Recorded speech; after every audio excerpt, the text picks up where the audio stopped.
افلا یتدبرون القرآن، تدبر قرآن، مولانا امین احسن اصلاحی۔ سورہ الواقعہ، آیات 1 تا 56، حصہ سوم۔ اعوذ باللہ من الشیطان الرجیم، بسم اللہ الرحمن الرحیم۔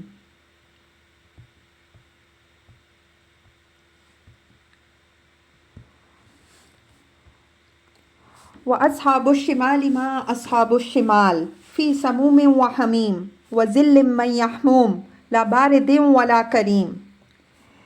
یہ اصحاب شمال یعنی ان لوگوں کا حشر بیان ہو رہا ہے جن کے اعمال نامے ان کے بائیں ہاتھ میں پکڑائے جائیں گے۔ فرمایا کہ وہ لوؤں اور شعلوں کی لپیٹ اور گرم پانی کے بیچ میں ہوں گے۔ جب گرمی کی ایذا سے گھبرا کر وہ پانی کی طرف بھاگیں گے تو انہیں کھولتا پانی پینے کو ملے گا۔ اسی بھاگ دوڑ میں ان کی زندگی گزرے گی۔ یہی مضمون یطوفون بینہا وبین حمیم آن الرحمن آیت 44 کے الفاظ میں بھی بیان ہوا ہے۔ وظل من یحموم یعنی ان کو کوئی سایہ نصیب نہیں ہوگا، صرف سیاہ دھواں کا سایہ وہاں ان کے لیے ہوگا، اور یہ ان تمام خوبیوں سے محروم ہوگا جو سایہ میں ہوتی ہیں۔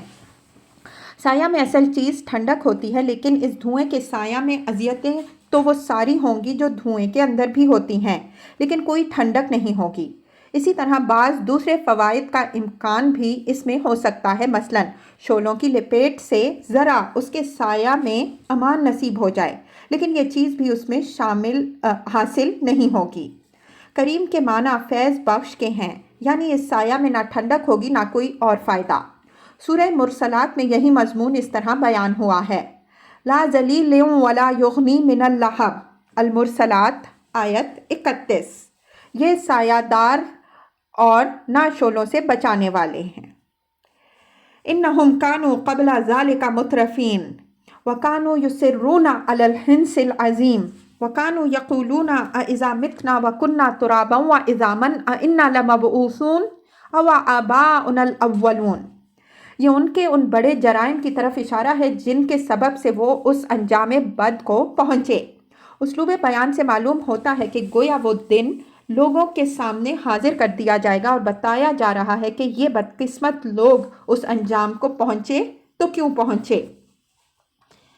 انہم کانوا قبل ذالک مترفین، فرمایا کہ یہ لوگ اس سے پہلے یعنی دنیا میں بڑے مالدار اور عیش و رفاہیت والے رہے ہیں۔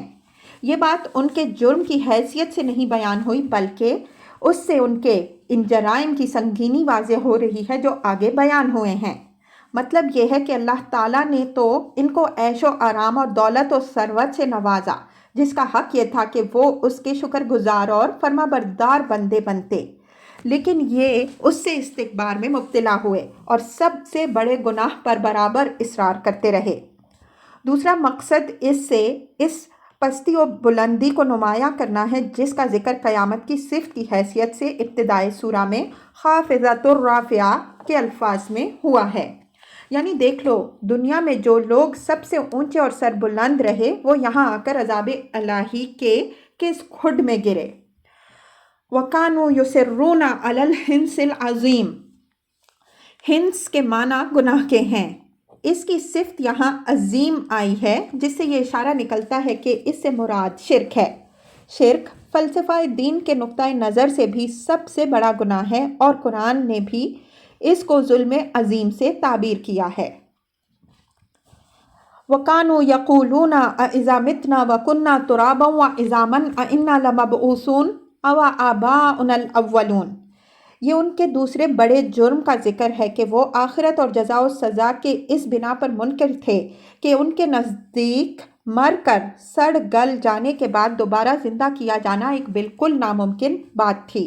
چنانچہ جب ان کو آخرت کے حساب کتاب سے آگاہ کیا جاتا تو وہ اس کا مذاق اڑاتے کہ کیا جب ہم مٹی اور ہڈیاں بن جائیں گے تو از سر نو زندہ کر کے اٹھائے جائیں گے، اور ہمارے اگلے آباء و اجداد بھی جو مدتوں پہلے خاک میں مل چکے ہیں از سر نو زندہ کیے جائیں گے۔ یعنی یہ بات انہونی ہے اور جو لوگ اس سے ڈرا رہے ہیں وہ محض ہم کو بے وقوف بنا رہے ہیں اور وہ خود بھی عقل سے بالکل عاری ہیں۔ قل ان الاولین والآخرین لمجموعون الی میقات یوم معلوم۔ اصحاب الشمال کے جرائم بیان کرتے ہوئے یہ حضرت صلی اللہ علیہ وآلہ وسلم کی زبان سے قریش کو جواب دلوایا کہ یہی استبعاد آج تم اب میری تذکیر آخرت کے جواب میں پیش کرتے ہو تو اچھی طرح کان کھول کر سن لو کہ جتنے بھی اگلے اور پچھلے ہیں سب ایک معین دن کی مقررہ میقات تک جمع کیے جاتے رہیں گے، اور جب وہ میقات آ جائے گی تو وہ جزا و سزا کے لیے اٹھائے جائیں گے۔ مطلب یہ ہے کہ جو لوگ مر جاتے ہیں یہ نہ سمجھو کہ جس طرح تمہارے اندر سے وہ ختم ہو گئے اسی طرح اللہ تعالیٰ کے ہاں بھی وہ ختم ہو گئے، وہ سب اللہ تعالیٰ کے ذخیرہ میں جمع کیے جا رہے ہیں، اور جب جزا و سزا کا یوم موعود آئے گا تو وہ سب اٹھائے جائیں گے، خواہ وہ اگلے ہوں یا پچھلے۔ لمجموعون کے بعد الا اسی طرح استعمال ہوا ہے جس طرح دوسری جگہ فرمایا کتب علی نفسہ الرحمہ لیجمعنکم الی یوم القیامہ۔ انعام آیت 16۔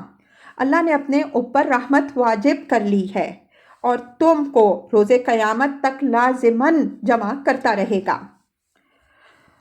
ثم انکم ایھا الضالون المکذبون لآکلون من شجر من زقوم فمالئون منها البطون فشاربون علیہ من الحمیم فشاربون شرب الحیم۔ یہ قریش کو براہ راست خطاب کر کے ارشاد ہوا کہ اے گمراہوں اور جھٹلانے والوں، جانتے ہو کہ اٹھائے جانے کے بعد کیا ہوگا؟ اس کے بعد تم زقوم کے خاردار اور کڑوے پتوں اور پھلوں سے اپنے پیٹ بھرو گے، پھر اس پر کھولتا ہوا پانی اس طرح پیو گے جس طرح تونسے ہوئے اونٹ پیتے ہیں۔ دالون اور مکذبون کی دو صفتوں سے خطاب ان کے ان دو جرموں کے اعتبار سے ہے جو مذکور ہوئے، اوپر ان کے شرک اور تکذیب آخرت کا ذکر ہوا ہے، انہی کے لحاظ سے یہاں خطاب الضالون اور المکذبون کے الفاظ سے ہوا ہے، یعنی اللہ تعالیٰ کی توحید کے باب میں کجرا اور آخرت کے جھٹلانے والے۔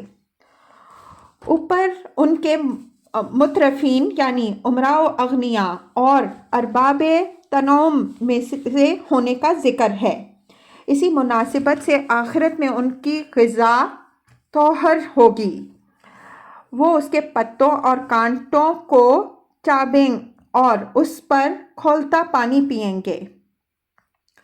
ہیم جمع ہے اہیم کی، اہیم اس اونٹ کو کہتے ہیں جس کو ہیام یعنی تونس کی بیماری لاحق ہو، جس کا اثر یہ ہوتا ہے کہ وہ پانی پیتا چلا جاتا ہے لیکن اس کی پیاس کسی طرح نہیں بجھتی۔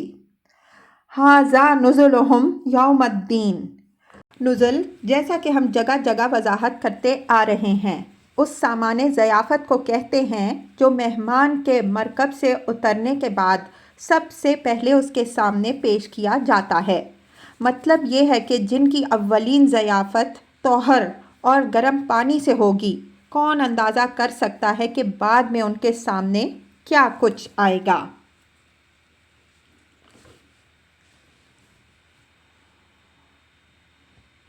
نزل